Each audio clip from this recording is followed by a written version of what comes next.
Hello, everyone. This is Valerie Bogart and Rebecca Wallach at the New York Legal Assistance Group in the Evelyn Frank Legal Resources Program. Thank you for signing in for our webinar today. We'll just wait a few minutes while other people are signing in. While we're waiting for them, just a few housekeeping tips. You should have received an email with a copy of this PowerPoint presentation.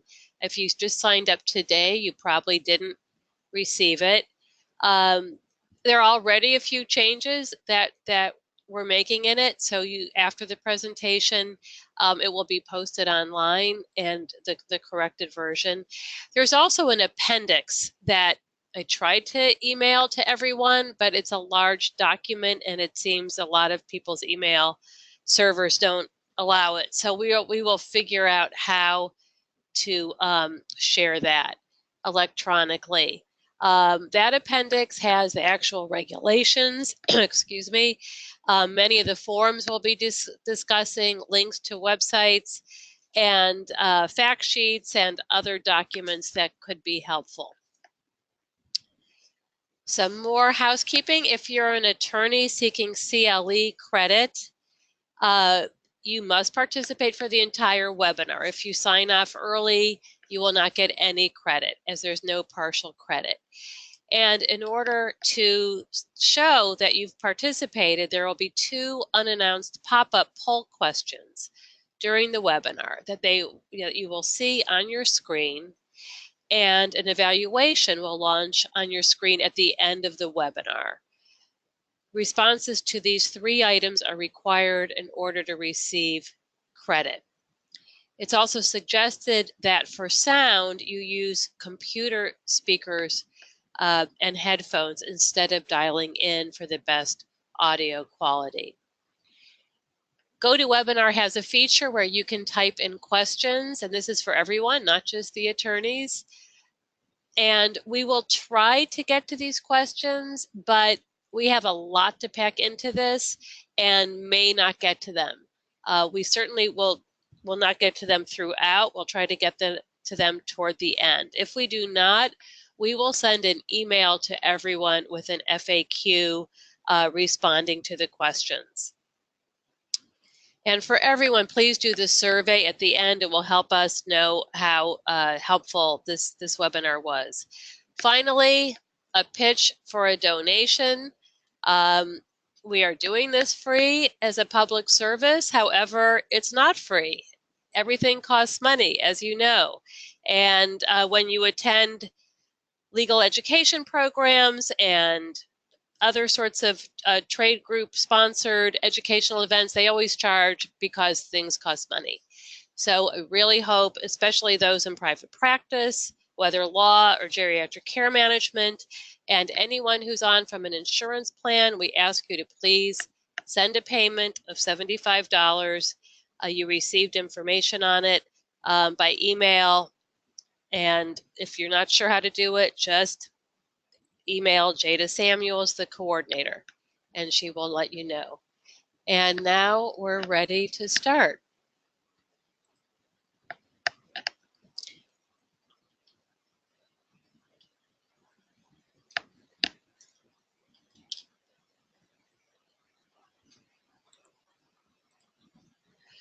Okay, so today we're talking about the new exhaustion requirement. So what is exhaustion? What does that mean? So it's a new rule that someone in a Medicaid managed care plan may not request a fair hearing until they have exhausted the plan appeal. And what does that mean? They must request a plan appeal, which we used to call internal appeals, and now the state is calling them a plan appeal, of an adverse plan determination, and then they must wait for the plan to issue a decision on that appeal. And only then the general rule allows for a fair hearing request. There is an exception that we'll discuss later for deemed exhaustion, where a fair hearing may be requested before both of those events occur. So what made this change? This change was made by the Obama administration when they revised the federal regulations that govern Medicaid managed care plans, and which had not been revised since 2002. As many of you know, Medicaid programs all over the country have developed systems, and they're increasingly requiring people on Medicaid to receive services through managed care plans. And one of the biggest changes is that these plans now include the elderly and people with disabilities, and they include long-term services and supports like home care and behavioral health services. These were all services that originally, when managed care started in Medicaid 25 or so years ago, were not even contemplated. So because these are all long-term services requiring continuity of care and requiring continuity of providers, the Obama administration thought that they needed new protections for consumers. And this is just one of the sections, the grievances and appeals. The link on your screen goes to the National Health Law Program website. They have summaries of many other parts of the regulations that were overhauled by the Obama administration. The regulations were promulgated in 2016, and in your appendix you have actual links to the Federal Register. You could read the hundreds and hundreds of pages of the notice and comment, and they have links to those. But they're just now going into effect in New York, May 2016. So we will be covering more about the new rule, why it changed, and concerns about the new rule from a consumer perspective. We'll describe who exactly is affected and for what types of issues and appeals. And we'll be focusing on two types of appeals. When a plan denies a request for services and when a plan reduces services. Then we'll get into the nuts and bolts of requesting plan appeals, which is all new. And none of this is intuitive. Don't just think it's logical just because, well, I've requested appeals before. There are many, many, many new requirements and rules. Then we'll go through the final adverse determination, which is the decision after the appeal, and finally discuss these rules about deemed exhaustion when a consumer may request a fair hearing without having requested the plan appeal or waited for the decision. We'll spend some time on the member rights in the plan appeal and take some questions. Your last slides have some contacts. So why did CMS require exhaustion? In publishing the rule and responding to the comments, CMS explained that they were trying to align the enrollee's experience in many different types of insurance plans. Most Medicare Advantage plans and qualified health plans and employer insurance plans do require exhaustion because the only appeal someone has in those plans, well, in an employer plan or private plan, is to go to court. So there's always an internal appeal offered by the plan. Medicare Advantage also has various phases of administrative appeals prior to requesting a hearing. So they thought it would be less confusing if a similar process was required in Medicaid. But advocates pointed out, including NYLAG, we submitted comments on this, that private insurance doesn't have something called aid continuing or fair hearings. And that makes appeals in Medicaid very, very different. And consumers are still requesting fair hearings on issues of Medicaid eligibility. So it would still be confusing, but we lost on those arguments. There are also concerns that requesting a plan appeal will delay the action by the plan For instance, someone's requesting an increase in services. Now, before they can get to a fair hearing, if the plan denies it, they need to go through the plan appeal. So CMS responded to those concerns, saying they had shortened the deadline for the plan to decide the plan appeal. It is now 30 calendar days, shortened from 45 days. And the regulations do provide for this deemed exhaustion, which we will discuss more later. So just generally, consumer advocates have concerns. This affects nearly 5 million people in New York State. And we're very glad about 190 people registered for this webinar, but we don't know that everyone on this webinar is in touch with 5 million Medicaid recipients. So it's very hard to get word out about such big changes. Mandatory managed care has existed in New York for over 20 years for people without Medicare, and they have never been required to exhaust the plan appeal. So this is totally new for 4.5 million people. When managed long-term care became mandatory in 2012, exhaustion was required for a short time, but in 2015, the state lifted that requirement. And even when the state lifted that requirement, if one did request a plan appeal, which has always been optional, one still had to request a fair hearing to get aid continuing. And this is the directive. When you get this, you can click on that directive and see that even then, you always had to request a fair hearing. So what has the state done to implement exhaustion? And these are the sources of information that we're using, for this webinar, in addition to, of course, the federal regulations. So the state spent a lot of time developing the new notices that plans are required to use when they deny a service or reduce a service. And they convened a work group with plan and consumer representatives that convened all through the fall that gave input on these notices. And these notices are all posted on these new DOH web pages that they set up for plans. And they also include various webinars and FAQs.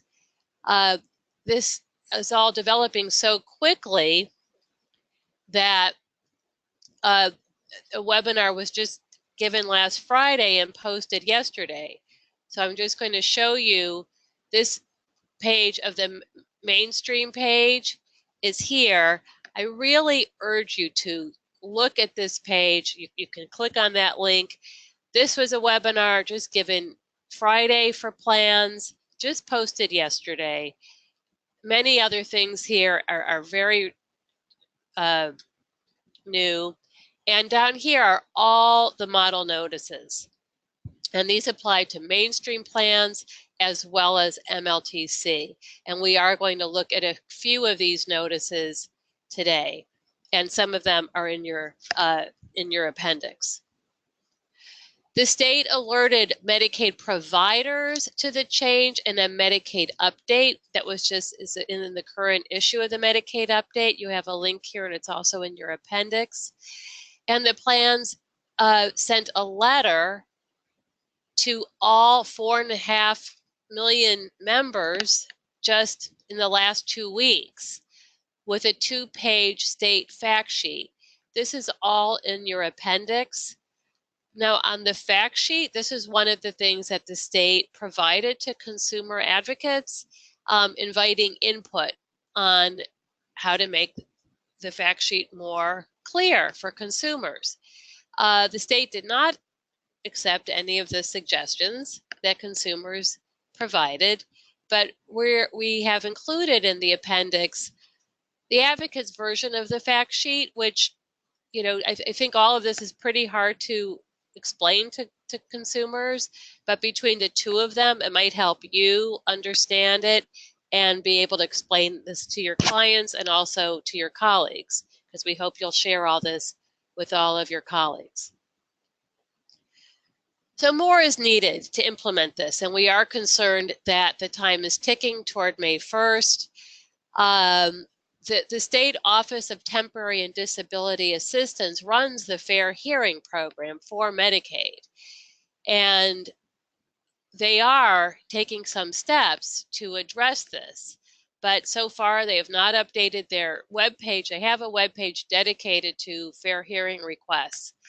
So, we feel that if someone goes on that webpage to download a fair hearing request form, there should be information there alerting them that if their appeal is against the plan, that there's this new requirement.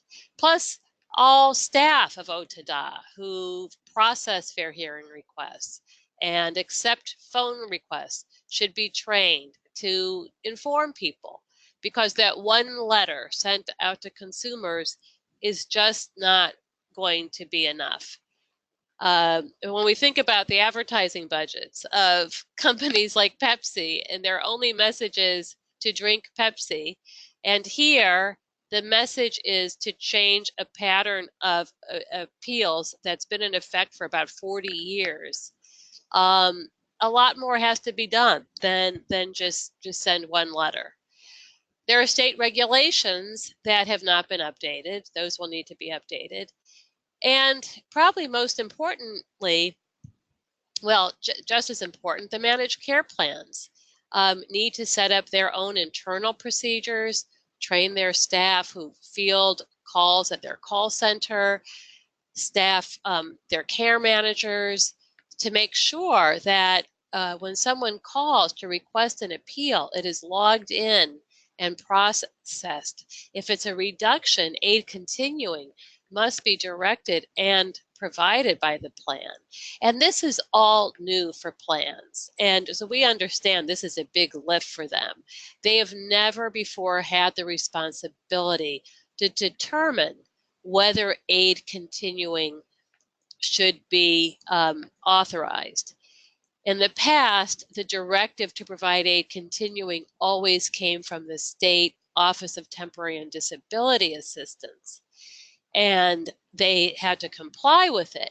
But complying with a directive is different than determining whether it applies in a particular case. So they need to update their websites. If consumers should be able to request appeals by fax and even email, and all this information should be readily available on their website and through their call centers. We've had interns checking websites and calling the call centers in the last 2 weeks, and it's a little disappointing that we have not seen most of this information posted. And really hope the plans will be doing that in the next 2 weeks. So now we're going to talk more about who is affected and for what types of appeals. So this applies to all Medicaid managed care plans. And just breaking down, where are the 4.6 million or so people who are affected? About 206,000 people are in MLTC plans. So these are dual eligibles who have Medicaid and Medicare and need long-term care. Then there are nearly 4.5 million in what we call the mainstream Medicaid managed care plans. These are mostly people who are under 65 because they have Medicaid and not Medicare. They also have to be poor enough that they do not have a spend down. So that would exclude a younger person with a disability. If they have Medicare, they would not be in one of these plans. And it excludes most people over 65 because most of them have Medicare. But there are a few people, probably a few thousand people over 65 in these plans. And if you are an advocate for mostly for seniors, you need to be aware that you could have clients even in their 80s in these plans, and they depend on these plans for their long-term care, for personal care and consumer-directed services. They might be people receiving SSI and not Medicare, and most commonly because of immigration status. So many of these people have Medicaid through Obamacare, through the Affordable Care Act, but not all. So the main criteria is that they don't have Medicare and don't have a spend down. There are some subsets, some boutique mainstream plans, the new HARP plans for people with behavioral health needs and history, and HIV special needs plans. These are very small numbers of people, but you will have you could have clients in these plans. Then there are the plans Medicaid Advantage Plus and Medicaid Advantage plans. These already required a plan appeal, at least for their Medicare services. And now it's clear that they require them for Medicaid services as well. Now, what kind of actions are we talking about here? We're talking about appeals and not complaints. So let's talk about what is an appeal. So an appeal is a request to review an adverse determination made by a plan, and now that's the term the state's using. They're calling it an initial adverse determination, and the notice is called an IAD notice. So they break down into two categories. One is a reduction, when a plan reduces or stops a service. In many cases, it will be home care, adult day care, or the plan is denying a request for a new service or a request to increase an amount of an existing service that was already authorized. Under the state's insurance lingo, that's called a concurrent review. But Medicaid regulations doesn't use that terminology, but you might see that term used because the plans also must comply with the state's insurance law. So it's also a denial if the plan authorizes services less than what was requested, because that is implicitly a denial of what was requested. So all of these actions now require exhaustion. So just to give examples of the breadth of services, those who do MLTC might think, well, this is only about home care. But it's not only about home care. It does include home care, personal care, consumer-directed, private duty nursing, adult day care. But these services at the top of this slide are all provided by both managed long-term care and mainstream plans. So it could be a denial or reduction regarding dental or vision, podiatry, audiology, durable medical equipment is an area subject to appeals, such as a power wheelchair or replacement, medical supplies, even depends. Denial of physical therapy, speech therapy, or occupational therapy. And just a note here that the state recently enacted a change, and now there is a new cap on the number of physical therapy visits an individual Medicaid recipient may receive in a year. It's now 40 visits a year and no longer only 20 visits a year. But even within that, the plan will do a prior approval about whether it's medically necessary at all. So there can still be appeals against plans if they deny up to the 40 visits. Speech and occupational therapy still have a 20 visit cap. So there are in mainstream plans cover all primary and acute medical services, unlike MLTC plans, which are more the services around long-term care. So in a mainstream plan, you could be talking about a denial of prescription drugs or orthodontic services or of out-of-network service or provider, behavioral health, children's services, radiology tests like an MRI. So just also to stress that not every Medicaid action is against a plan. There are still Medicaid actions by your local Department of Social Services, and those, or the New York State of Health. They're mostly about financial eligibility. Do you have a spend down? Have you met your spend down? What's your budget? So this is what typical notice looks like. So those, your client can still request a fair hearing. There's no exhaustion here, and the old a continuing deadlines still apply.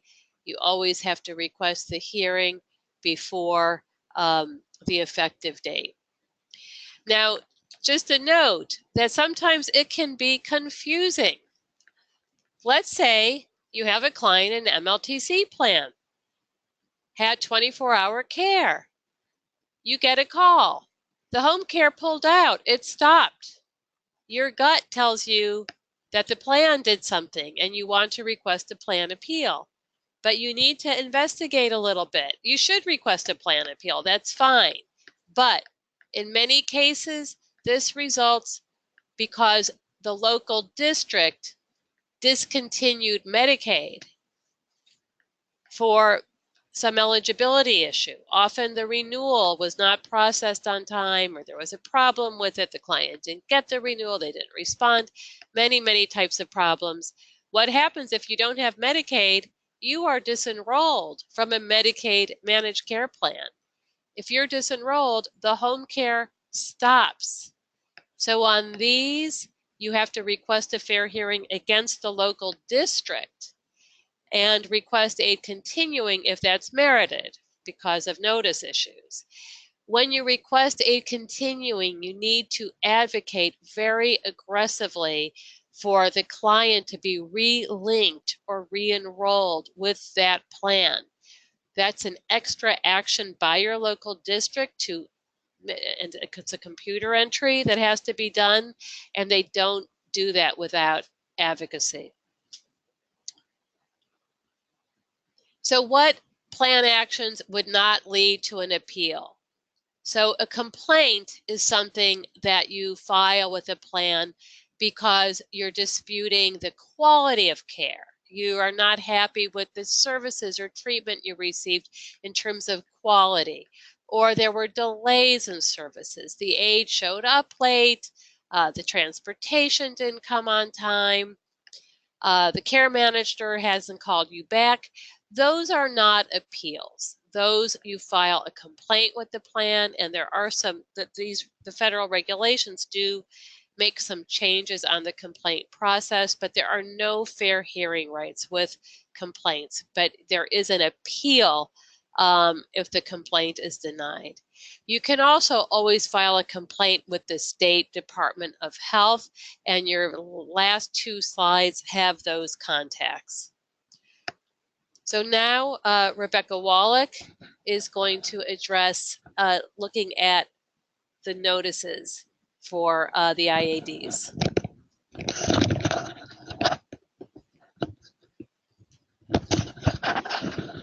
All right, thank you, Valerie. So we're going to move on here to look more closely at the IADs. So this is specifically the notices that plans will be issuing when they deny a request for a new or increased service or reduce some existing services.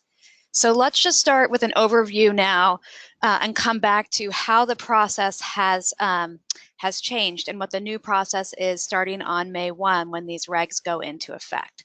So step one, the managed care plan will be issuing an initial adverse determination notice. So that notice will either be denying a service, a requested service, or reducing services that the recipient already has. Under the old procedure, the consumer would just request a fair hearing and wait to appear before an administrative law judge. Not so anymore. At this point, upon receipt of the IAD, the member must request a plan appeal. And the deadline for doing that, if you need a continuing, is before the effective date of the reduction. After that, it's 60 days for all other situations, and we'll go into more detail on that. The plan must then review the appeal and issue a final adverse determination notice. And there are specific deadlines by which they must make those decisions. And upon that notice being issued to the consumer must now request a fair hearing. So you see the process is much longer and requires exhaustion. So let's look specifically at the denial of a new service or the increase in a service, request for one of those. So this requires sort of starting from step 0. How do you ask a managed care plan for more services? And it's the specific term of art is a service authorization request. In our appendix, we included the entire reg for 42 CFR section 438.210, which goes through this procedure.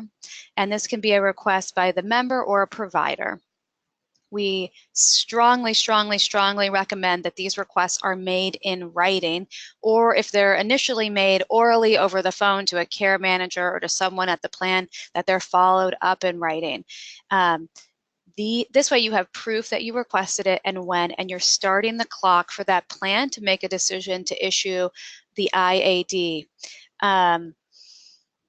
If you can fax it in, you know, these are some advocacy tips that I'm sure many people are aware of. You want to keep the fax confirmation. If you can email it, even better, because then you'll have proof of the date and the time that it was submitted.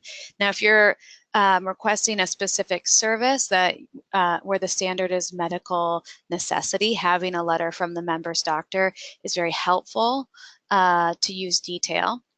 And that is also very helpful. And the provider can also request that the plan expedite the service authorization request. So specifically, we're looking a lot and thinking a lot about recipients who receive long-term supports and services, home care, personal care, consumer directed. And right now, in the MLTC context, these recipients are assessed about twice a year by nurses from the plan who come every 6 months to assess the plan of care. Those are an opportunity for consumers to request an increase in services if they feel that there needs to be a change in the number of hours they're receiving or other services they would be receiving from the managed long-term care plan. But you're not limited to those 2 times a year to request more services. You can make a request at any time by calling member services or a care manager. Again, fax, certified mail for those requests. I think in the mainstream context, it's often in the member handbook referred to as utilization review. So you'd want to kind of start there to get a sense of where does this request need to go. Here are some specific tips for clients or consumers who may be looking for 24-hour care on that service authorization request. We really want to draw a consumer's needs to what the reg's definitions are. And these, the reg on 24-hour care was amended in 2015, and it defines it gives us the definition for split shift and live-in. For split shift, that's when you would have 2 aides coming, one for each for 12 hours, one during the day, one overnight. And this is where a consumer needs assistance with toileting, walking, transferring, turning their positioning, or feeding with such a frequency that the aide would not on a regular basis obtain 5 hours of uninterrupted sleep during his or her 8-hour period of sleep. Whereas the definition for live-in is, of course, the consumer does have nighttime needs with toileting, walking, transferring, etc., but that the aide would be able to, on a regular basis, receive 5 hours daily of uninterrupted sleep. And also for live-in, there must be an evaluation that there's an adequate sleeping accommodation for the aide. So you want to be looking towards those regs and drawing out what your client's needs may be to meet these definitions. Another tip in thinking about increasing the number of hours of personal care or consumer directed that a consumer received is to review the MLTC Policy 16.07, which provides guidance on the use of task-based assessment tools by MLTC plans. These are essentially tools where, you know, the nurse thinks that you need to use the toilet 5 times a day, and each of those trips to the toilet only take 5 minutes, so that results in 25 minutes a day of personal care. But this directive is very strong in stating that these tools used by plans can't be used to set one size fits all. If it takes longer for the consumer to go to the bathroom than 5 minutes with the assistance of an aide, you can make that point, or the consumer's provider can make that point. And there's also really useful language about safety monitoring, supervision, or cognitive prompting that a consumer with dementia or Alzheimer's might need in order to complete activities of daily living. Specifically, that the tasking tool must provide sufficient time for those for that kind of assistance that an aide might be providing. And there's even examples in 1607 that go into if you need the aide to assist you in reminding you how to get dressed, to be cued and prompted in that process, that the task-based assessment must provide that time for you. And it's also, you know, if your client does have unpredictable or unscheduled needs, then the task-based assessment tool may not be appropriate whatsoever for that particular consumer. So we encourage everyone to go back and look at that when they're thinking about making requests for increases in personal care services. So you've made that request and the plan has reviewed it. At this point, maybe they agreed with you and they've given you an approval. You've requested an increase from 12 hours, 7 days a week in personal care to 24-hour live-in, 7 days a week. They agreed, and they've just sent you and the consumer a new authorization. All is good. If they did not agree with you and they've denied that request, then then they will be issuing an IAD, or that initial adverse determination. The plans, mainstream plans, MLTC plans, they must use the new IAD notice templates, and Val pointed out where those were on the website, and we really encourage everyone to look at them. And the regs also provide that the notice, the IAD notice, must also go to the provider as well as the member if the provider was involved in making that request. So there should be 2 notices issued in a number of cases to 2 different parties. The plan, what's the time frame here for the plan to send out the IAD when they're denying the request for a service authorization? If it was a standard request, that notice must be issued within 14 calendar days from receipt of the request. Now, if it's expedited, which is, you'll see that it's much faster, it's 72 hours from receipt of the request. This is a change. I think it used to be business days, but now if the requests were made on a Friday, you know, the plan is working over the weekend to evaluate whether or not to approve that request. Additionally, the plans may request an extension of 14 days, and this is in the regs. We've cited it here on this slide. Of either one of these time frames, the plan must be able to justify its need for additional info. And the plan should also issue an extension notice, giving a new deadline to the consumer to submit additional info or explaining their reason for extending the time to review the request. A member, if you disagree with that process, if you especially need those services in place yesterday, the member can file a complaint with the plan. The member could also file a complaint with the Department of Health, with the mainstream complaint line or the MLTC complaint line, and we've included all that contact information at the end of this presentation. So the standard for expediting a request for an increase is, we've copied the language from the reg here, if the plan determines or the provider indicates that a delay would seriously jeopardize the enrollee's life or health or ability to attain, maintain, or regain maximum function. You must specifically ask for your service authorization request to be expedited and explain why the criteria apply in that particular case. If your provider, if your doctor can stress that the service authorization should be expedited, that is, I think, the golden standard in terms of moving things quickly, because the regulations say that when the provider makes that request, the request must be expedited. Whereas if the consumer makes the request, the plan can evaluate whether or not they want to expedite the service authorization request or use the standard 14 days to make the decision. So what's the time limit to appeal? So any denials after May 1, the member will have 60 calendar days to request that plan appeal or the internal appeal from the date of the IAD notice. So there's actually an extension, there's an increase in the amount of time that a consumer has to make that request. It was 45 days under the old rules. But what happens if a consumer requests an increase and they don't get a notice? And this is something that I think people who practice in this area of law and in this area of Medicaid know happens quite frequently.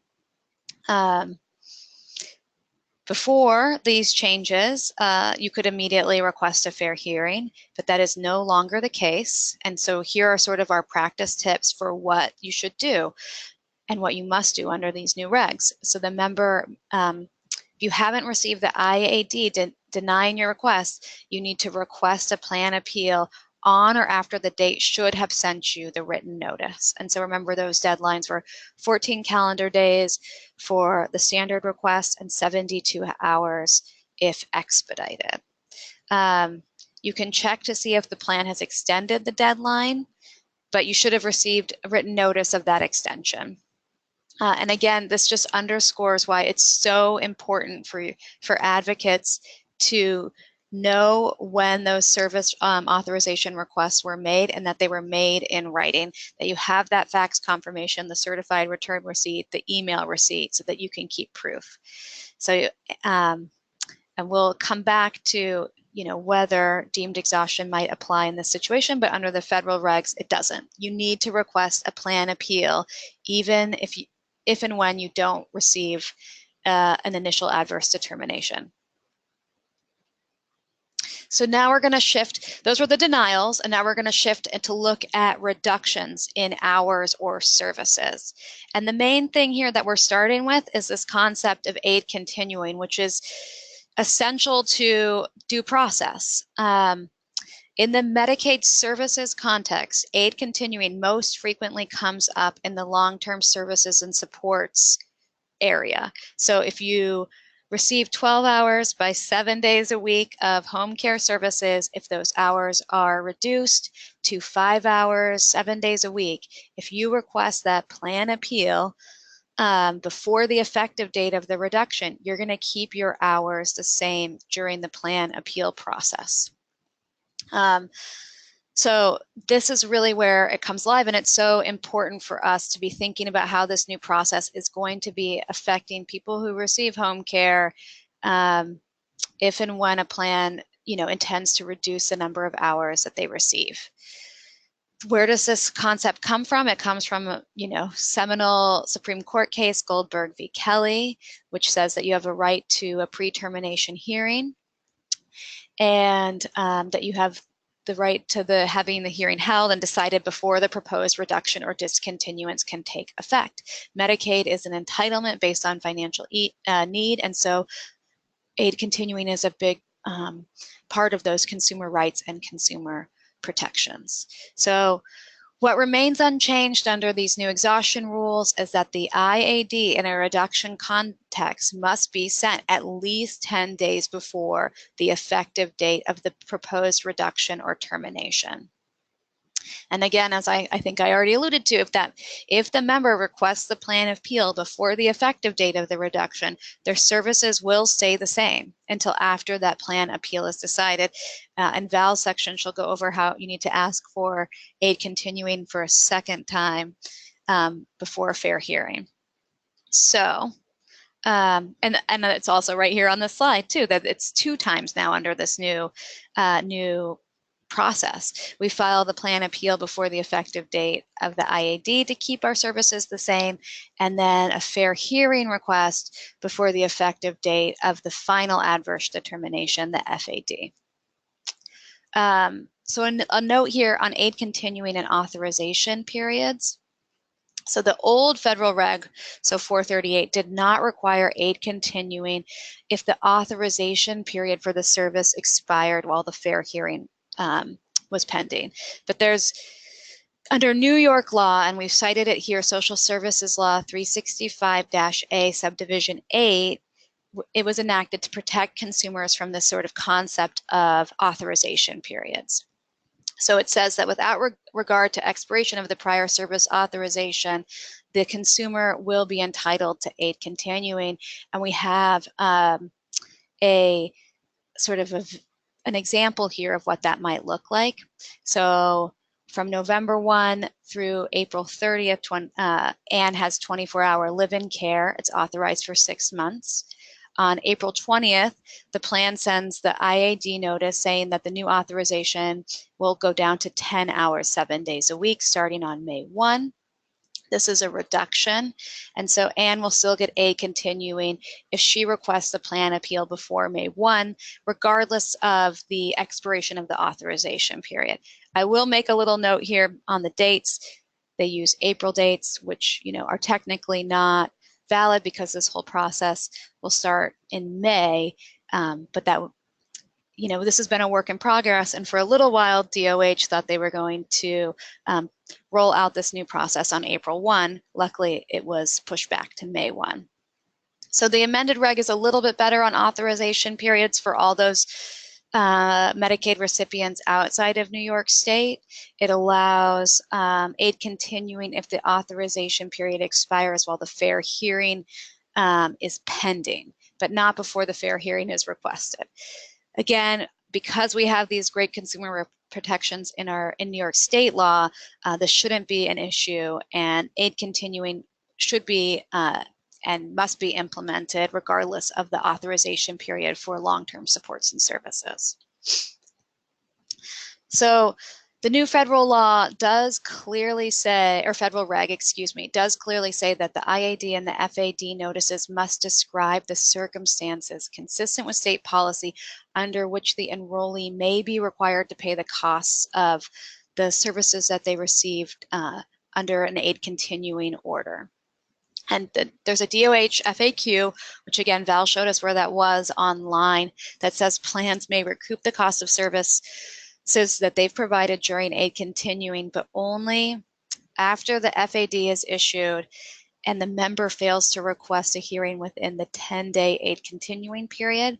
We at NYLAG have asked that recoupment be barred until after the 120-day time limit to request a fair hearing has passed, because that's when the final adverse determination actually becomes final. But a recent from the recent PowerPoint from DOH from last Friday, which was posted yesterday, it says that plans can start recovery if the fair hearing's not requested within those 10 days, but must stop later if the fair hearing is requested within the 120-day timeline and time limit.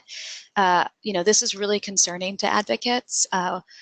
Plans are now going to be playing a role in issuing aid continuing in that plan appeal process, and we do not want consumers to be deterred from accepting aid to continue in the face of a reduction over fear that they won't be able to repay back the aid continuing amount, the cost of the aid continuing, because our clients and people who receive Medicaid are by and large very poor. But even more importantly, our clients win these appeals The vast majority of fair hearings on reductions and services are in favor of the member. It's over 90%. And if you look at the appendix and the table of contents, on the second page we have a list, a header, other online resources, and we link to a Medicaid Matters of New York report that really looked at fair hearing decisions on Medicaid home care reductions and found that's where the stat comes from, that consumers by and large win these hearings, and that means that there's no liability on the aid continuing issue because the reductions were unlawful or incorrect. All right, so that was our bit on aid to continuing, central to our clients and really important aspect, an issue as this new system and new procedure is initiated and implemented on May 1. But now we're going to kind of look at the initial adverse determination in a reduction or termination of services. We'll look at that notice and the 3 dates on that notice. So there's the date of the notice, the effective date of the reduction, and the time limit and the deadline to request a plan appeal. So I'm just going to skip right next to the next slide where we have sort of the picture of the notice. You'll see at the top, maybe you can see my arrow, the notice date is April 1, 2018. This is the date that the plan printed the notice and hopefully put it in the mail, so it's postmarked that day. Then we have the effective date, which unfortunately, if you were to read through that first paragraph, is the second date listed. It says, if you want to keep your services the same until your plan appeal is decided, you must ask for a plan appeal by April 11th, 2018.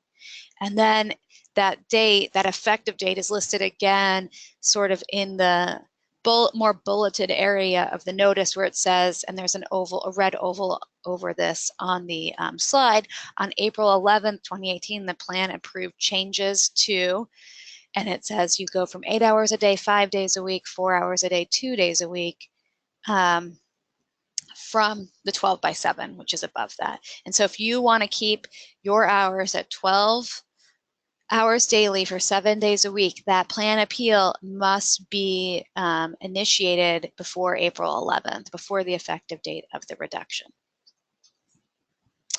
Right, and because, so the number 3 on the slide is the appeal deadline, May 31, 2018. That's the deadline to request a plan appeal overall. It will, if you request an appeal on May 30th, you would not be, assuming that everything else is great about the notice, entitled to aid continuing. And, we're concerned, we want advocates to be looking out for May 31 is the final deadline to make an appeal, but the most important date on these new notices when it's a reduction or a termination is the effective date of the reduction or termination. One good thing about the new notices that we feel like was a win from the consumer input in this process of making the notices was at the top. It says initial adverse determination, notice to reduce, suspend, or stop services. So if people are looking at the header, hopefully they're going to know something big is going on.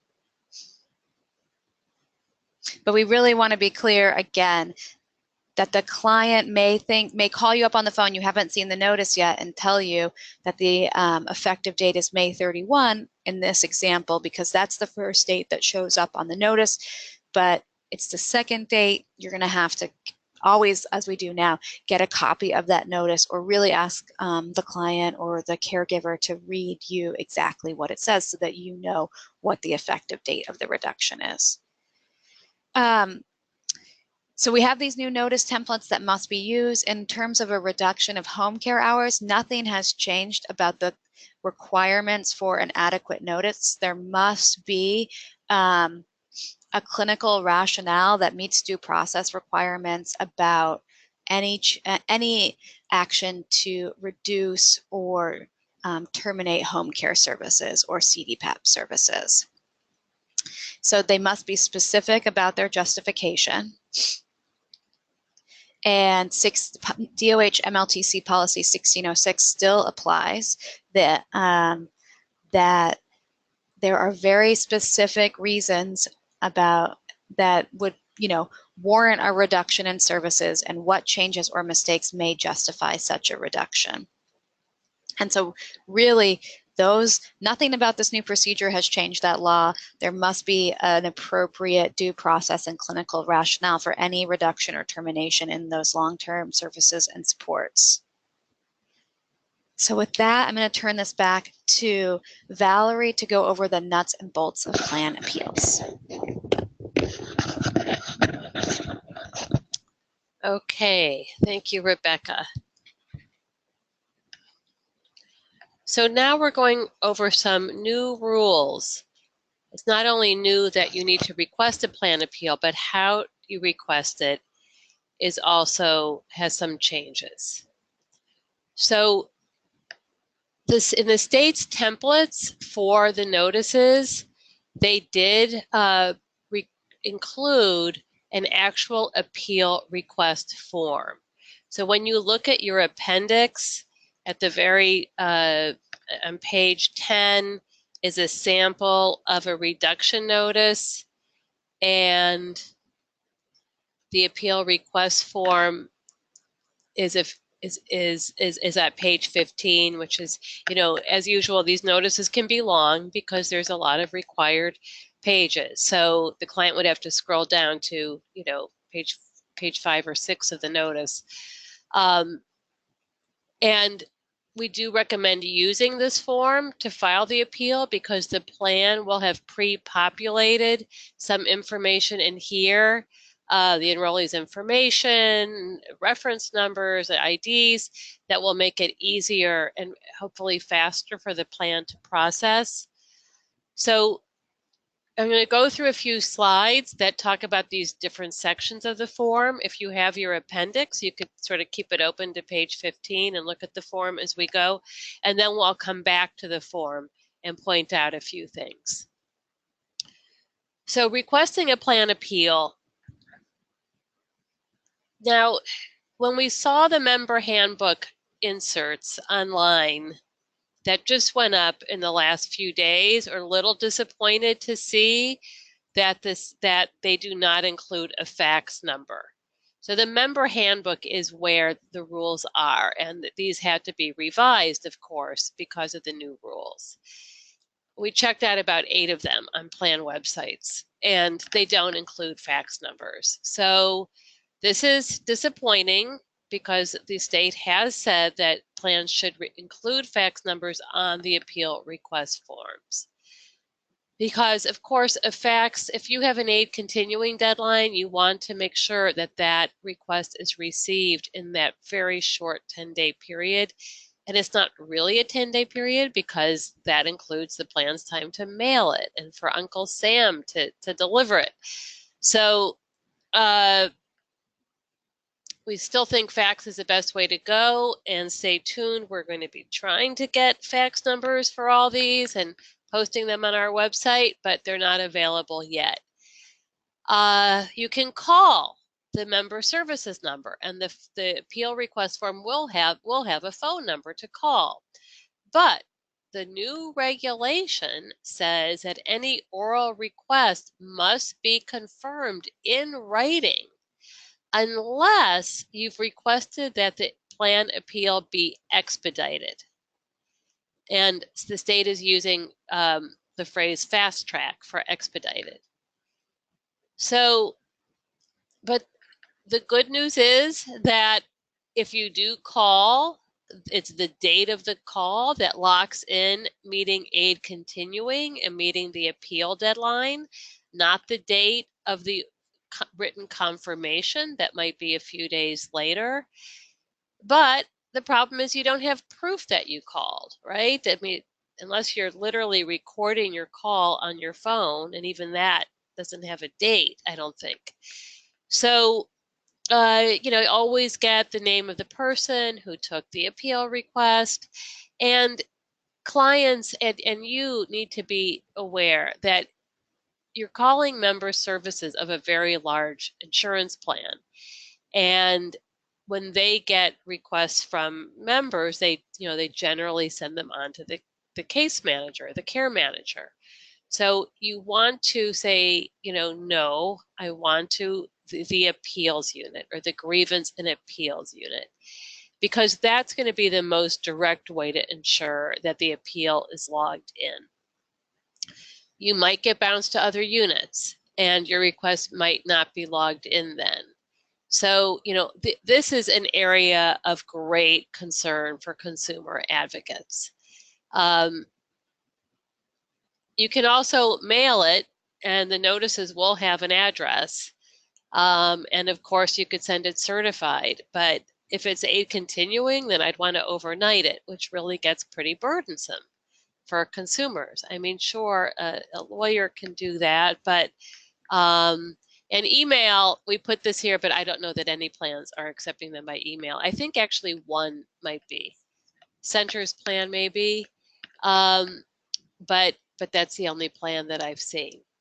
So requesting a plan appeal, this is a whole new thing, and we are used to 40 years of being able to request hearings by fax, to OTADA, or online, or by calling, and you always know that it's logged in.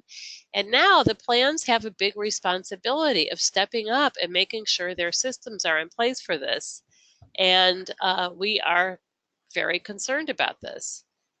Because there are due process violations if they don't do it. They don't have adequate systems in place.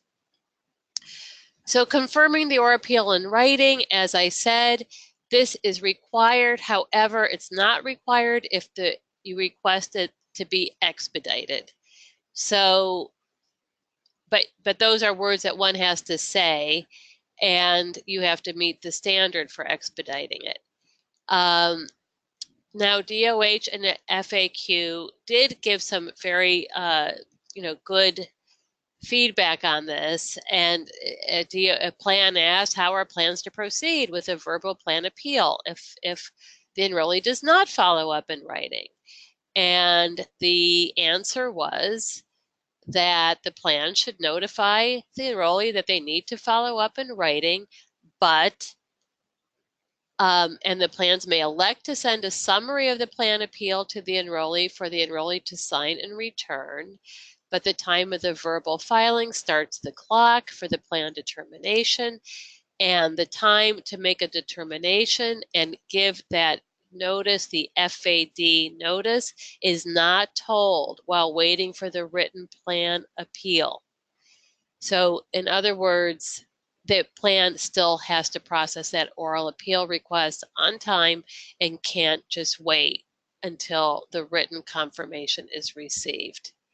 Now that FAQ was given to mainstream plans, but this is one single state agency, and all of these policies should apply to all plans in our view. Now, we mentioned that if you request an expedited fast track appeal, you don't have to confirm in writing, but it also might be necessary. I mean, if the appeal involves denial of an increase, generally these services are necessary. And so here are the standards for expediting it. It's similar to what Rebecca read before on the standards for expediting an authorization request, that a standard timeframe resolution would seriously jeopardize life, physical or mental health, or the ability to attain, maintain, or regain maximum function. On an increase of services, this would generally apply because this is basically the definition of medical necessity. So if it involves an increase, or if it's a reduction without aid continuing, I would certainly ask for it to be expedited. But if it's a reduction without aid continuing, I would also, if you're not experienced in this area, seek out ICANN or an expert in the area to see if there might be an argument for aid continuing. Now, if it needs to be fast-tracked, it's best if the provider requests this or supports the enrollee's request, because the way the regulation is written, the plan seems to have more discretion to decide whether they will expedite it if the enrollee requests it, whereas a provider, the regulation is written that the provider's indication that it needs to be fast-tracked must be accepted. So the appeal request form has a checkoff for requesting fast-track appeal, which we'll look at in a minute. So that would be suggested to check that off and attach a provider letter in support. And again, you don't have to confirm the oral appeal in writing if expedited fast-track appeal is requested. Now here's a big change. This is a big change. Everybody wake up. We're about halfway through, but there's still a lot of important stuff to cover. This is one, and then Rebecca's going to cover deemed exhaustion, so please don't fall asleep.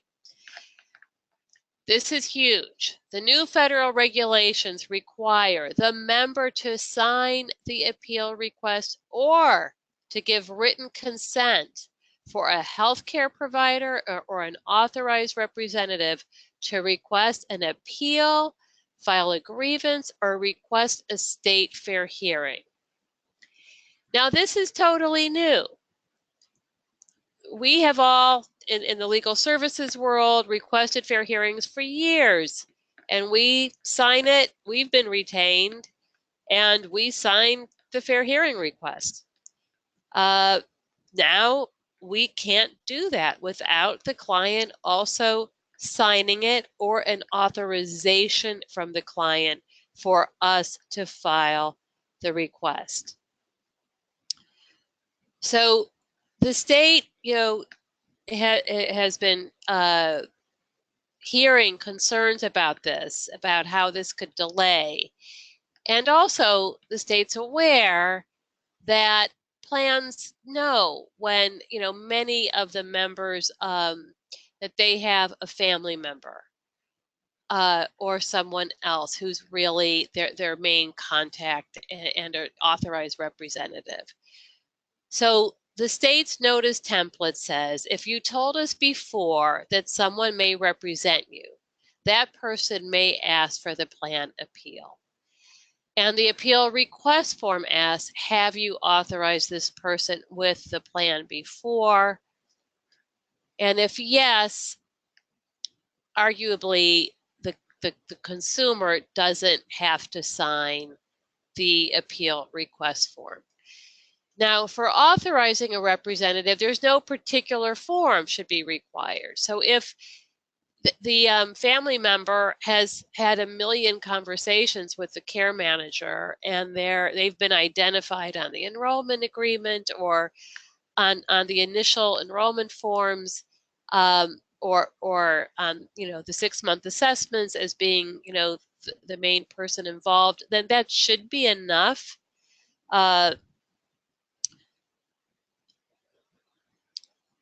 But we are concerned that not everyone has that person. So we have designed a form that we think could be used where someone has not been designated. And here, this is the same slide you have in your printout, but we added the authorization, which is on page 25 of your appendix here. So we created a form. This is not a mandatory form. You can use any form. Someone can scribble an authorization by hand on a yellow pad. There's no form.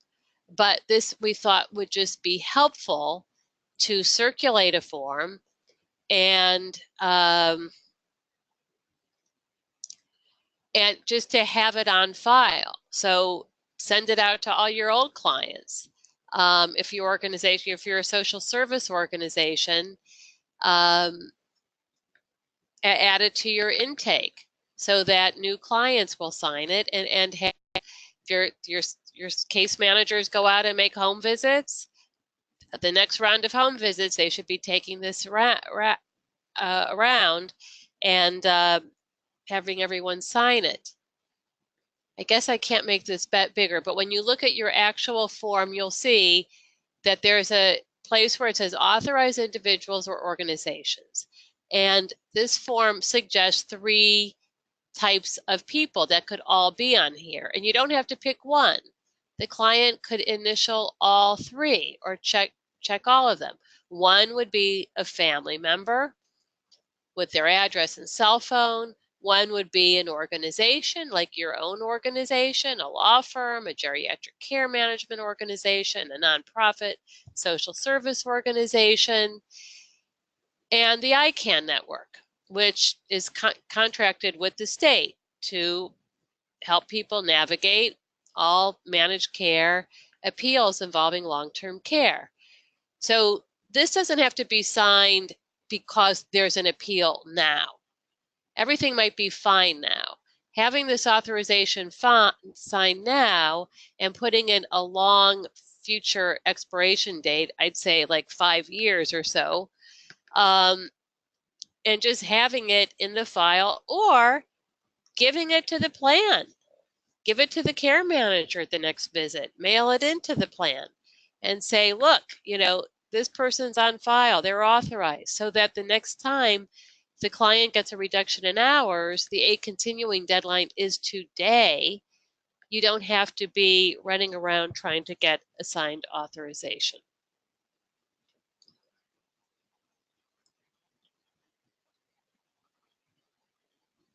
Now, also regarding who may request an appeal, this slide is slightly changed from the one that you may have gotten in your email.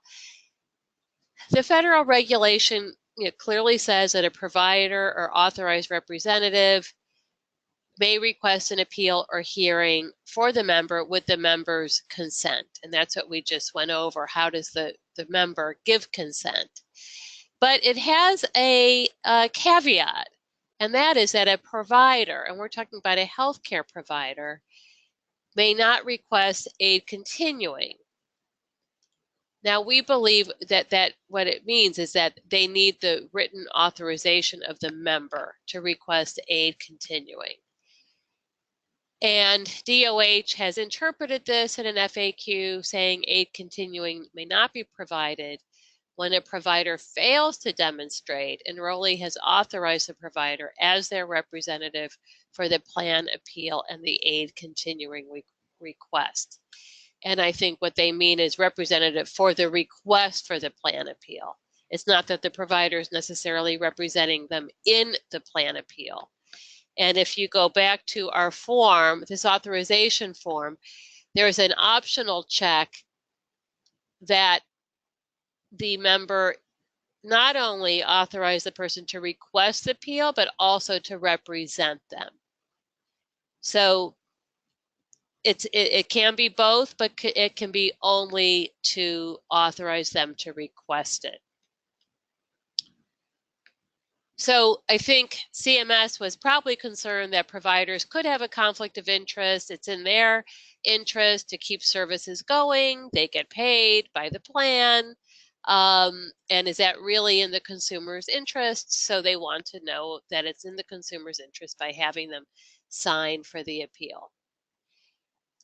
Now, what if the client can sign the request for appeal?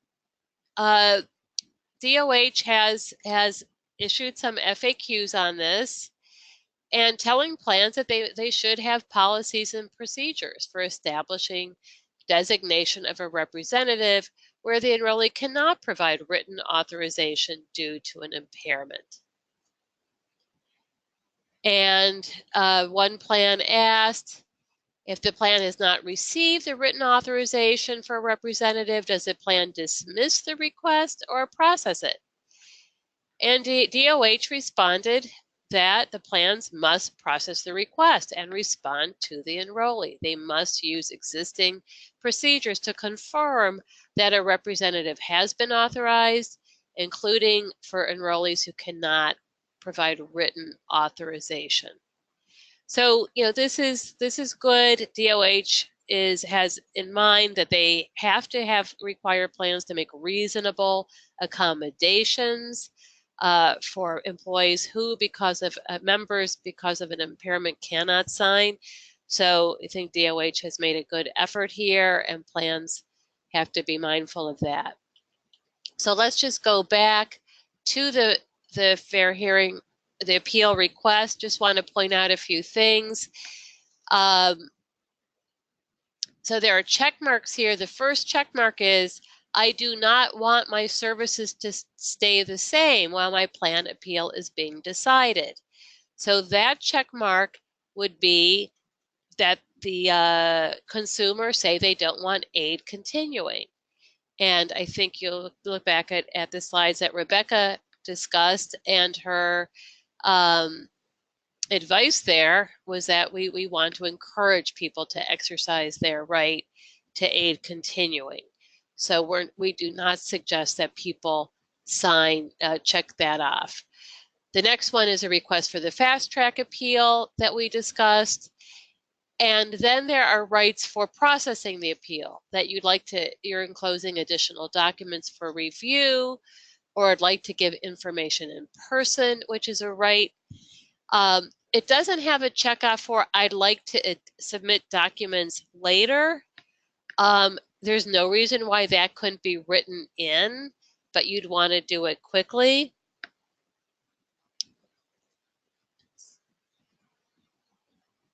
And it also has a checkoff for I want someone to ask for the appeal for me. And those are the boxes for, have you authorized this person with the plan before? And do you want them just to request appeal or represent you? So you can see here, there's a space for the name of the requester and for them to sign below, and also for the enrollee's signature. And the state has included here, if this form cannot be signed, the plan will follow up with the enrollee to confirm intent to appeal. Any of this, if aid continuing is an issue, you want to have your I's dotted here. You don't want the plan to be waiting to confirm that they're filing the appeal and missing the aid continuing deadline and having services reduced or stopped. So this is why we really advise you to get these written authorizations right away when being retained, or for clients now preventively speaking. And you don't, for submitting documents, don't wait to submit documents in support of your appeal. I mean, don't wait to request a plan appeal because you don't have additional documents. You have a right to submit them later while the appeal is pending. So you could just write on here, would like to give information soon. Please give me, I will fax it in within 3 days or something like that. You can also ask for the hearing and appeal to be in person, and this is new. This is a new right under the federal regulations. We don't know what that's going to look like.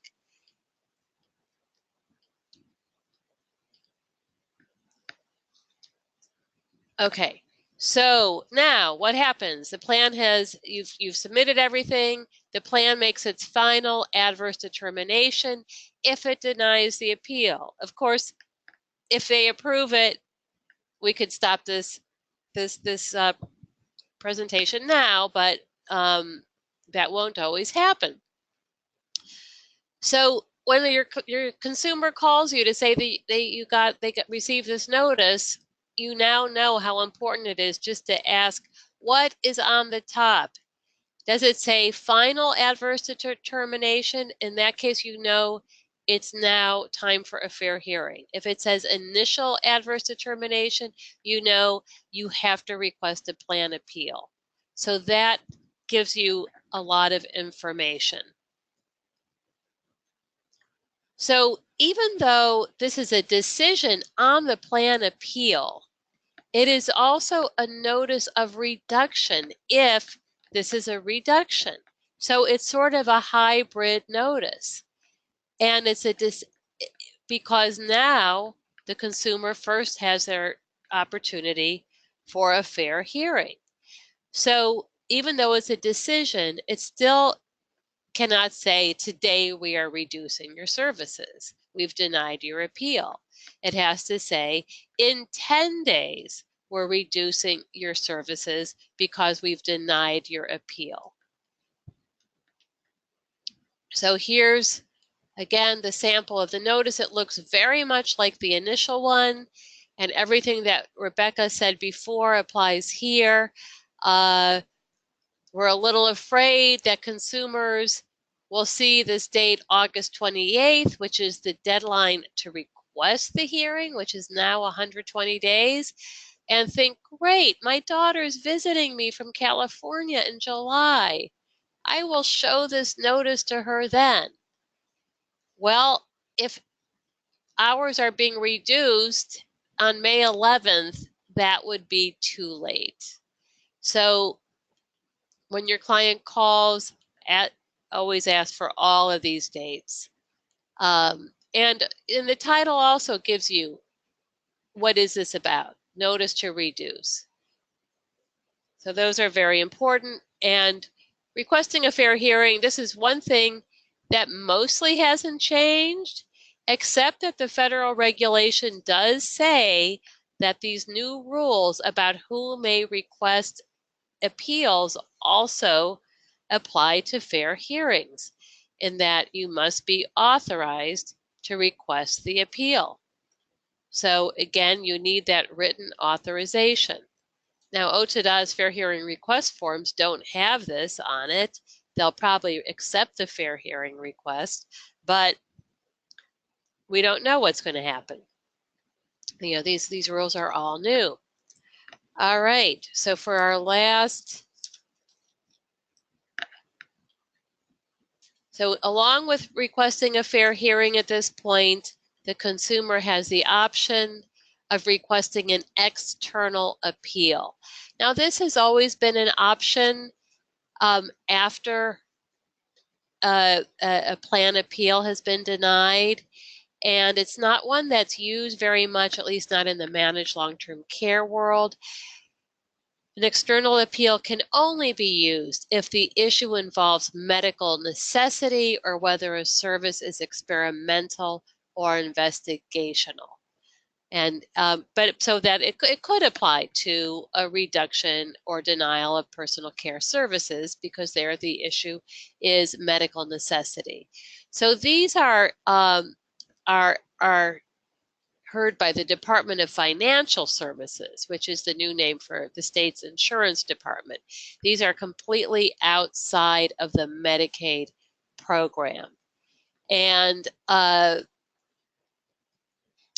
if this involves a reduction of services, you must still request a fair hearing. There is no aid continuing when you request an external appeal. Otherwise, you can request both, and they'll both be processed simultaneously, although I did have one where the external appeal, they put it on hold and said you can't have them both pending, but I think they were wrong. And the decision from the fair hearing is the one that supersedes the external appeal decision. So that's also an optional, mainly on denials of services. All right, now Rebecca is going to cover the very complicated question of when may you request a fair hearing even though you have not requested a plan appeal or the plan has not made its decision on the appeal. And very quick question, very just quick rule, you always have to try to request a plan appeal. I mean, that is how our state is coming down. So the question is more that you don't always have to wait for the plan appeal decision. But if you're going to have a takeaway from this session, you have to request the plan appeal. Okay, Rebecca.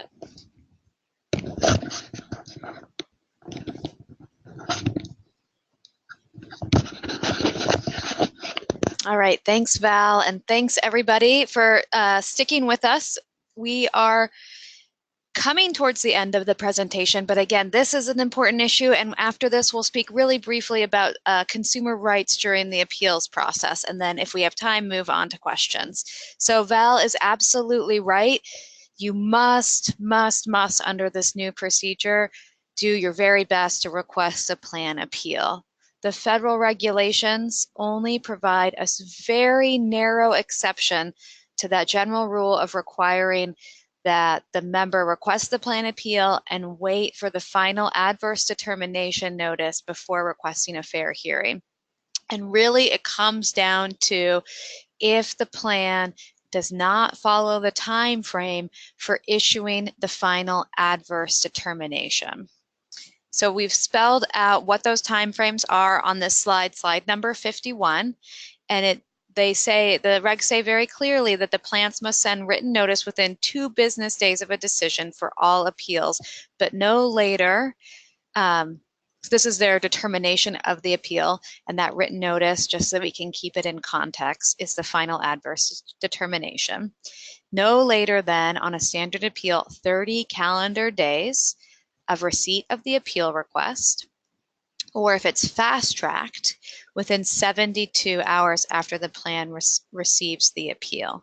Of course, both of these are subject to extensions. The plans may extend the time to decide to up to 14 calendar days if they can justify that there's a reason to do so. But the regs are clear that if the plan will be requesting or moving toward an extension of time before issuing the FAD, they must make a reasonable effort to give oral notice first to the enrollee, and then they must give the written notice of the extension within 2 calendar days.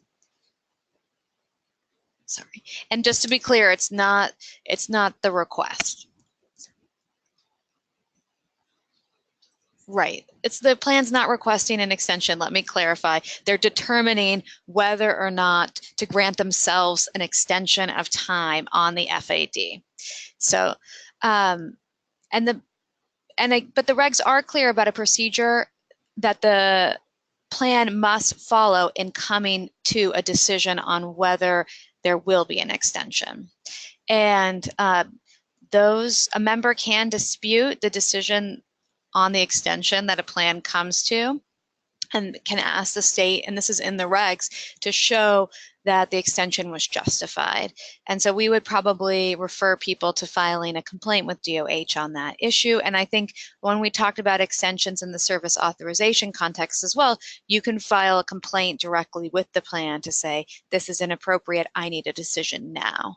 And an extension doesn't make sense here.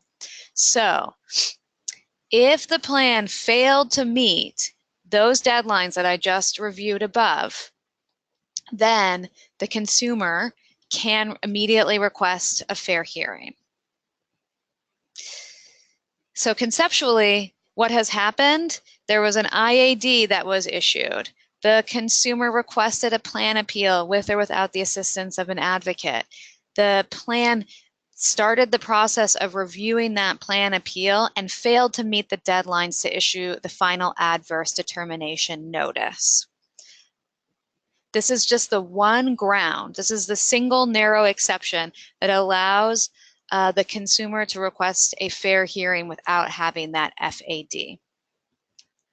So what's very clear from an advocate perspective, and what we keep pointing to and pointing out to the Department of Health, is that in the preamble to the federal regs, CMS allows states to deem exhaustion on a broader basis.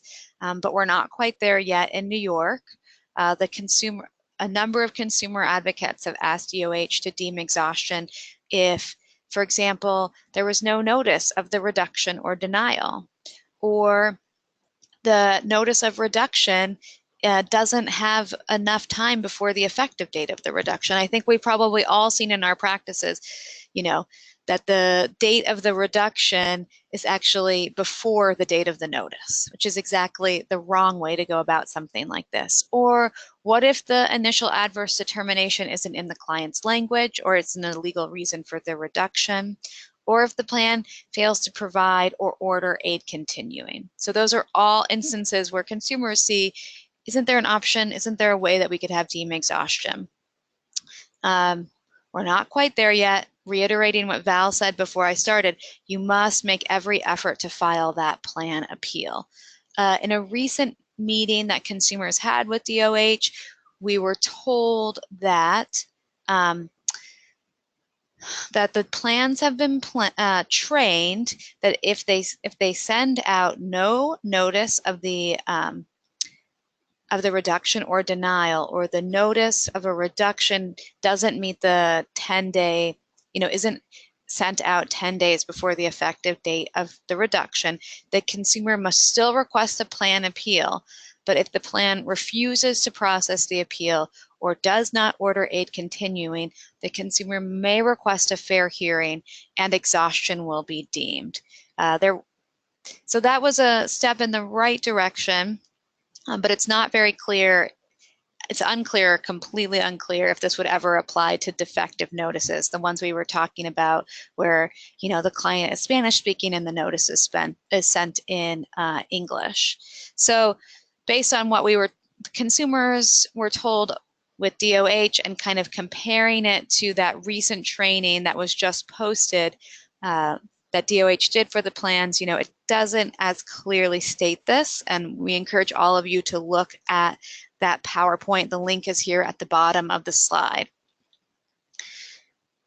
Advocates have also been working on what OTDA's role will be in deemed exhaustion, and really urging them to take a proactive affirmative role, having a front-end system to determine if deemed exhaustion will apply. But so far, both DOH and OTDA, the agency that oversees fair hearings, have been pretty clear that it will be up to the ALJ, the administrative law judge, in the fair hearing to make that determination and to decide that issue. And so here is our advice. It is to request that plan appeal, to wait for the final adverse determination, and then file the fair hearing request.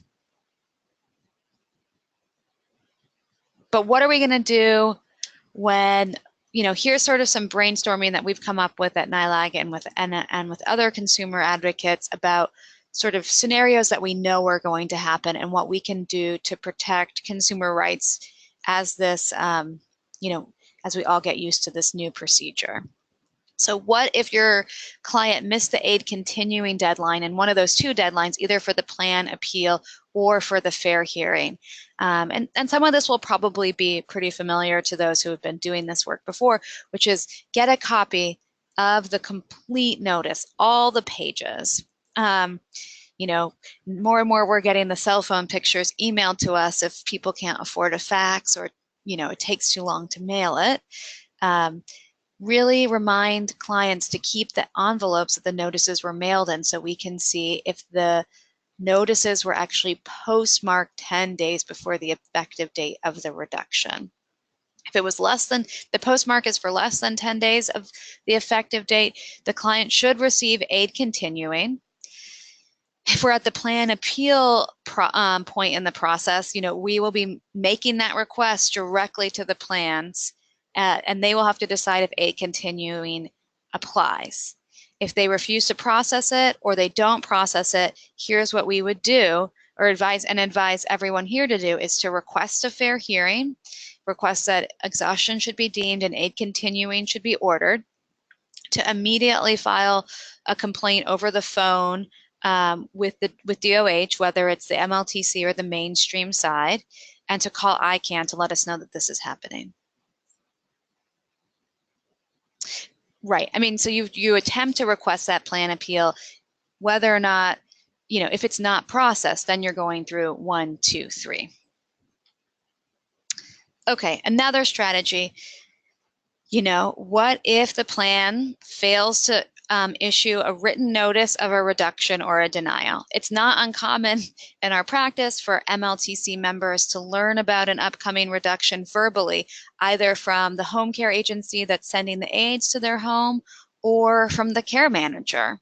And in those situations in the past, consumers were able to immediately request a fair hearing with aid continuing based on a lack of written notice. Again, now just to kind of wrap our heads around this new process, the client must first attempt to request a plan appeal with the plan and ask the plan to give aid continuing, which means that the plan, again, is sort of taking on this role as monitoring their own due process that they are supposed to be giving to enrollees, recognizing that their own notice or lack thereof was defective and failed to follow the law.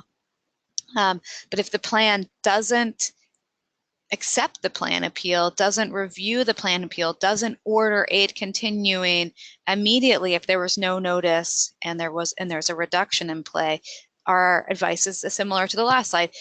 Immediately request a fair hearing with aid continuing, complain to DOH, and call ICANN to make sure that the consumer is getting what they need and that everyone is learning about whether or not this new process is working. You're starting to see a similarity here. What if the plan issues a reduction notice, an IAD notice, that doesn't give the consumer at least 10 days to request the plan appeal with aid continuing? Again, you must attempt to file that plan appeal. If the plan doesn't accept that appeal, doesn't process it, doesn't provide aid continuing, our workaround here is to request the fair hearing, make the complaint, and call ICANN. So those are the situations that I think advocates would be involved in. What happens when advocates come to the table and the family member or the consumer just did what they'd always been doing for the past 10, 20, 40 years, gets the notice and files the fair hearing? Because undoubtedly that will happen because they're not all going to be aware of this change. So what we've heard from OTDA in this situation, again, that's the agency that oversees fair hearings, is that they will accept fair hearing requests, they will order aid continuing, and the plan must comply with any orders for aid continuing from OTDA. OTDA has agreed to a certain extent to advise callers to request plan appeals if that's going to be a new system, but we're not exactly sure what those scripts are going to be like and how extensive they're going to be, or if consumers will even understand what the OTDA employees are saying. But here again, warning: the member must still request a plan appeal. If they don't, they may ultimately lose that fair hearing when they appear before the ALJ because exhaustion is required. That's what our whole training has been about. So in the best case scenario, if this is when the case comes to you, we would be advising the consumer to request a plan appeal and wait for that FAD to be received. To follow the letter of the law. A new fair hearing or an amendment to the original fair hearing issues probably would need to be added so that it is very clear that an FAD was ultimately issued. I mean, in the best case scenario, maybe a client would initiate the plan appeal and the reduction would be overturned by the plan, or the services would be authorized. But of course, that's not going to happen in every case, and there's still very well may be the need for the hearing. And we point out also in this last little bullet here is that we're still waiting for OTDA to update everything on their website. There are no updates yet that reflect these new requirements and this new procedure. So we also have had some guidance from DOH, most recently in the PowerPoint training that was given to plans on April 13th and was just posted onto the website. I think the title of the PowerPoint is Aid Continuing. And so DOH trained the plans that if they are notified by OTDA that a fair hearing was requested, and the plan goes back and looks up the case and sees that no plan appeal was requested, the plan may contact the enrollee and remind them of the need to ask for a plan appeal and ask the consumer if they wish to file a plan appeal, which is all pretty wishy-washy, right? Because we know that exhaustion is required. and that the plan may also contact the enrollee to attempt to resolve their dispute prior to the fair hearing.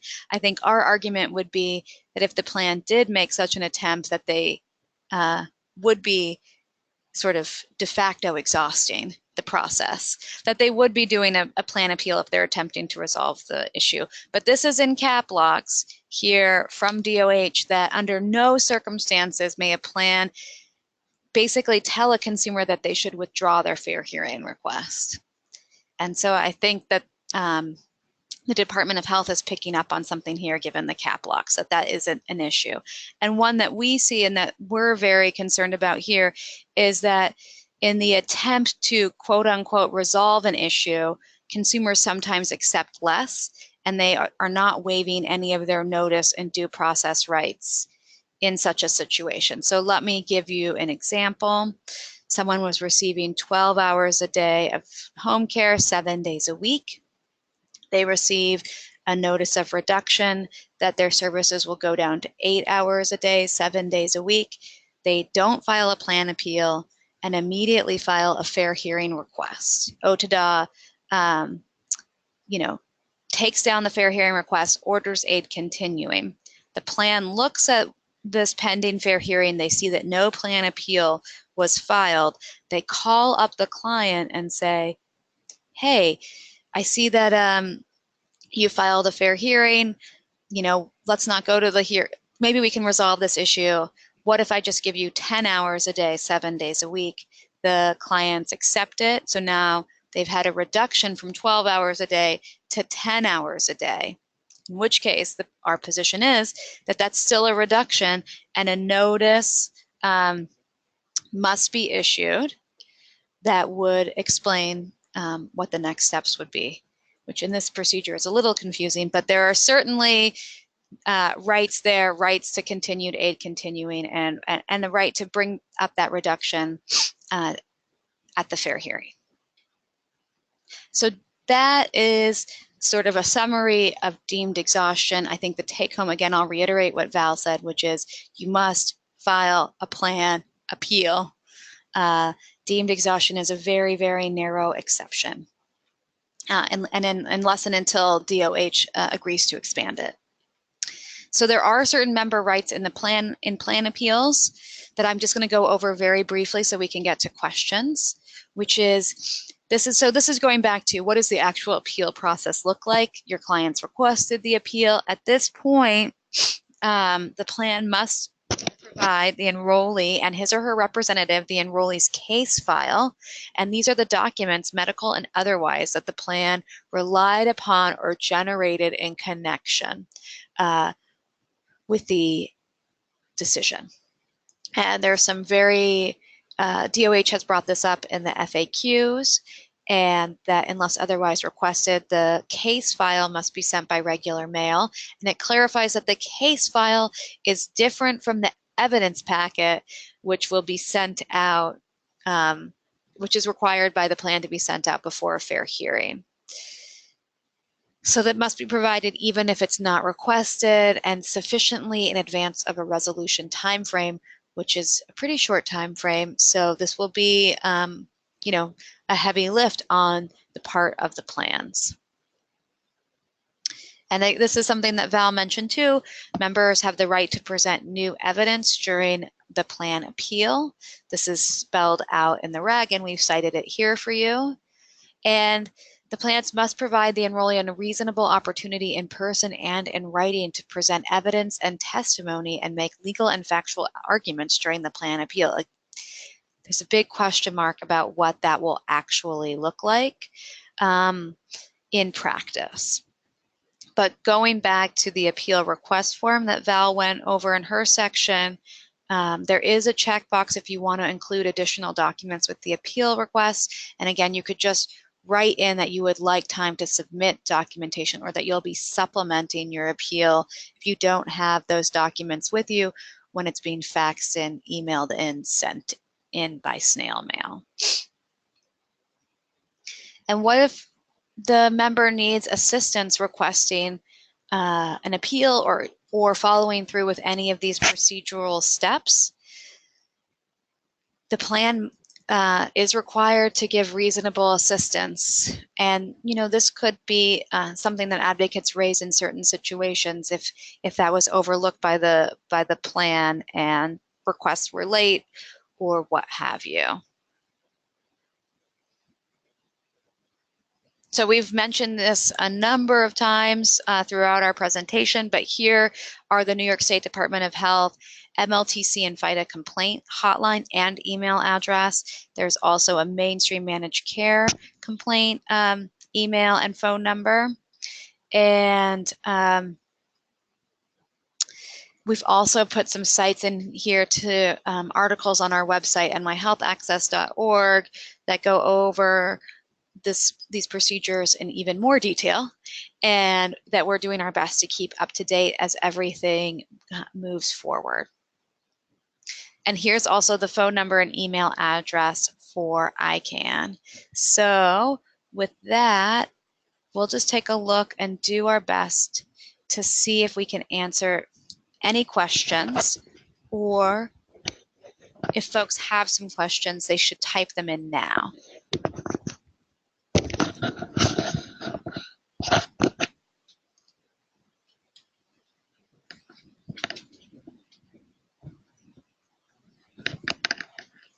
Okay, so let's see. Not sure.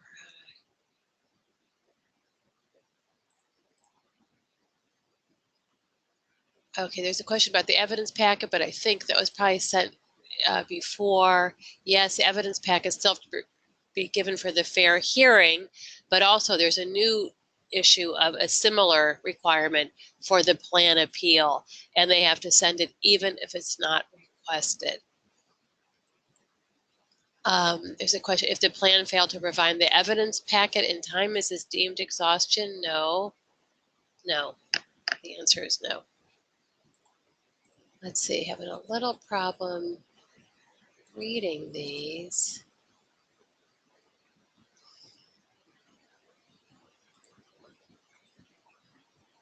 That's tiny.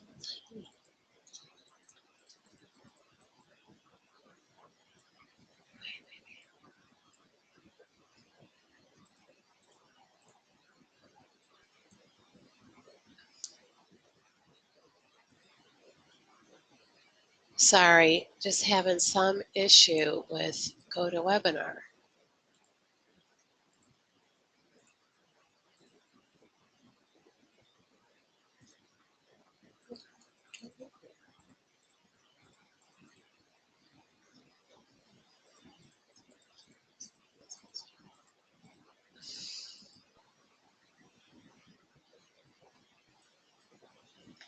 All right.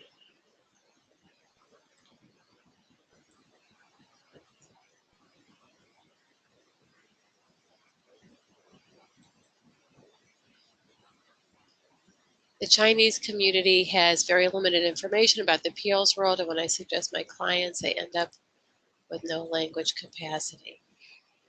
Call ICANN, because I believe we do have some outreach.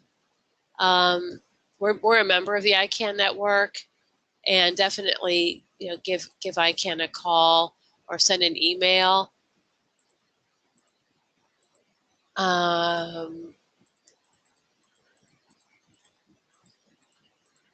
How do you recommend protecting an enrollee who is incapacitated and may become the subject of a guardianship? Well, so I assume if the person can't sign an authorization of representative, we reviewed some of those slides about the DOH's FAQ. I mean, we think that really remind plans that reasonable accommodation still must be in effect. And, DOH did issue some good guidance in there that if the plan if it's been known to the plan that someone has been known to be authorized, that they need to recognize that. So I would stress to the plan that this person has been, known to be really representing the person's interests. And if they stand on you know, I mean, look at, there's no real answers. But we know that reasonable accommodations have to be required. It's the ADA. So, you know, I think all of this is going to play out in many ways, and this is going to be one of the instances where it's going to be problematic. Does the final adverse determination have to be issued at least 10 days before that effective date? Yes. If the final adverse determination is a reduction, it definitely is the same requirements as in the past. The reduction has to be at least 10 days after the date of the notice and that it's mailed. For a person with aid continuing, is the plan required to continue services until the effective date of the final adverse determination? And does the final adverse determination have to be issued? Oh, I'm sorry, I didn't see the beginning of the question. Having a real problem with GoToWebinar. I think we answered that, right? Yes, it continues through the appeal. What is...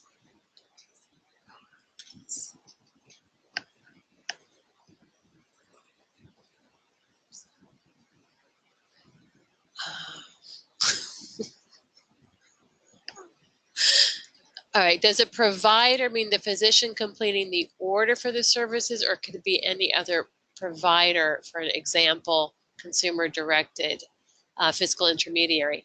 I think when they're referring to providers, they're talking about providers of services. That might be defined somewhere in the reg, but I don't know offhand. But I think that they're thinking, because there are, you know, many situations where it's the service provider that is actually helping the person, like in durable medical equipment. The durable medical equipment dealer is helping prepare a prior approval request. And it's there. I don't think it's like a physician ordering a service, but I think it's a provider of the service. But it could be a physician. I think, again, I think they're getting at the conflict of interest thing. So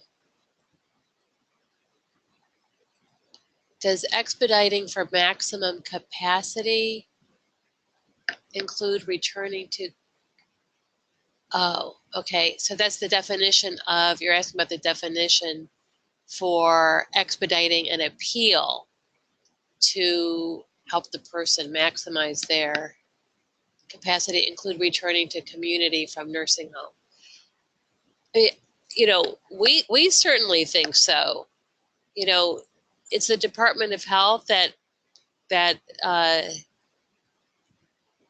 does oversight for the plans, and it's the plans interpreting whether it's expedited. I would certainly make that argument, especially if the person is being, you know, specifically harmed from being in a nursing home. But if the person wants to be home, it seems that by definition they're being harmed because they're not in their preferred setting.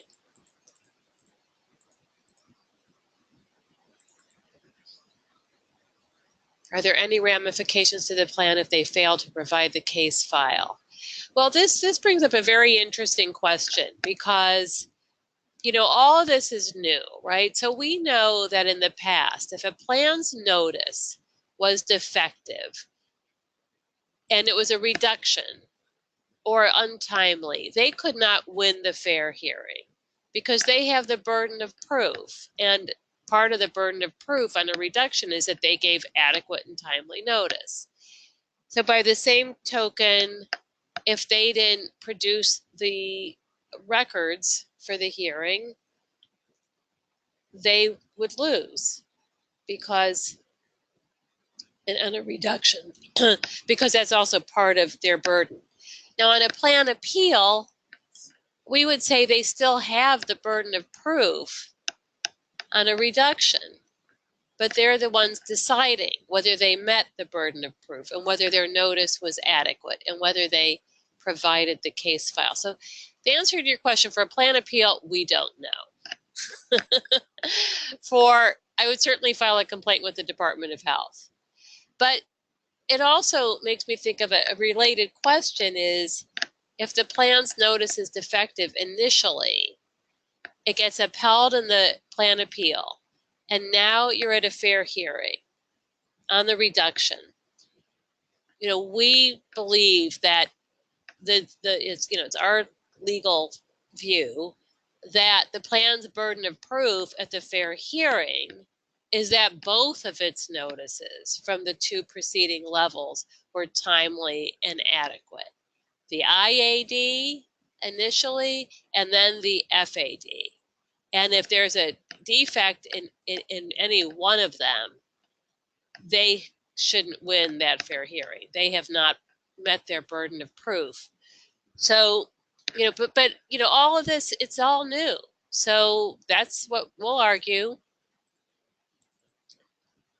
Well,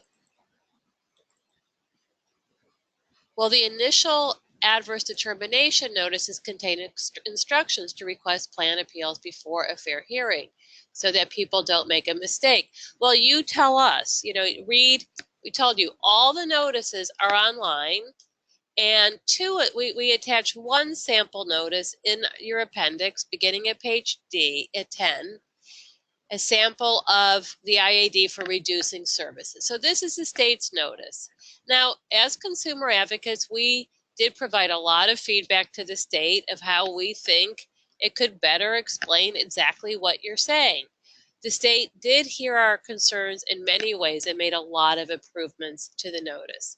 Did they incorporate all of our suggestions? No. And they didn't incorporate all of the plan's suggestions either. So we think it could still be better, but it is clear, given that they did solicit feedback and did really hear us and incorporated it.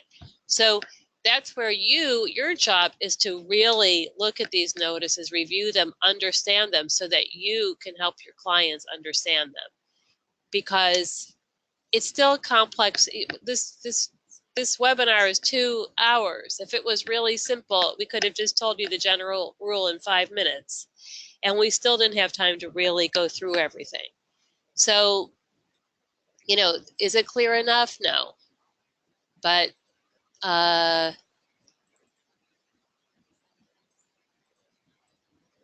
wait, but why didn't it get this one? Oh. All right, trying to get to more of the questions. All right, for the second request for aid continuing from OTDA, I thought from earlier presentations that the first request from the plan was sufficient. Okay, no. All right, there are two totally separate appeal processes here. So if it's a reduction, the plan gives an IAD, initial adverse determination. The consumer has to request their plan appeal within the 10-day window. All right, done. They got aid continuing. That aid continuing only lasts now until the plan decides the appeal. If the plan decides against the consumer, they issue an FAD. Now it's Groundhog Day. It's a new notice. The plan says, we disagree. We're issuing a final adverse determination. We have affirmed our decision to reduce services. We will reduce services in 10 days. And you have to request aid continuing in 10 days. You have to request a fair hearing in 10 days, or you will be, your services will stop. So that's what we mean about having to do it twice. So in your materials, in your appendix, just going to show you, what page is it? So on page 53 of your appendix, there's a couple of things here. We could show you a couple of tools. So we just, like, this could be maybe a helpful graphic form for your wall.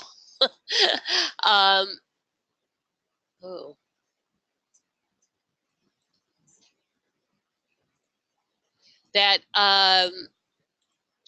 that goes through the chain of, like in a reduction, you have to request the aid continuing, several times before you get to your hearing.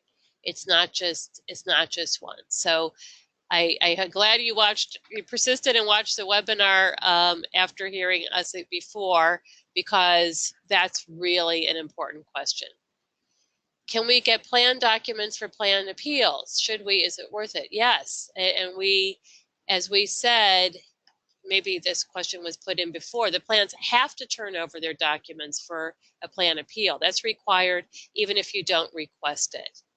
So now, will it be everything? Just like for fair hearings, they'll give you, I think, just what the equivalent of their evidence packet, what they relied on, and you can request more. All right, I think maybe there's just one more. Can a power of attorney be used to request a hearing? I think a power of attorney could be used to request either a plan appeal or a hearing, because it is a written authorization by the consumer to represent them. I mean, if the right boxes are checked on it, and there's a catch-all on, if either the catch-all is checked or there is one for claims and litigation or something like that, which should be fine. So yes, powers of attorney should be fine. So we are at the end of our webinar. Please stay tuned and do the evaluation that will pop up for all attendees. If you want CLE credit, you must do it. Everyone else, we hope that you will. It will be really helpful for us. Please send in those donations, and please check back on our website. We will be posting an updated version of the presentation on our website, and we will send every attendee a link. And we'll try to figure out how to get you the appendix because we couldn't email it to everyone. And thank you very much.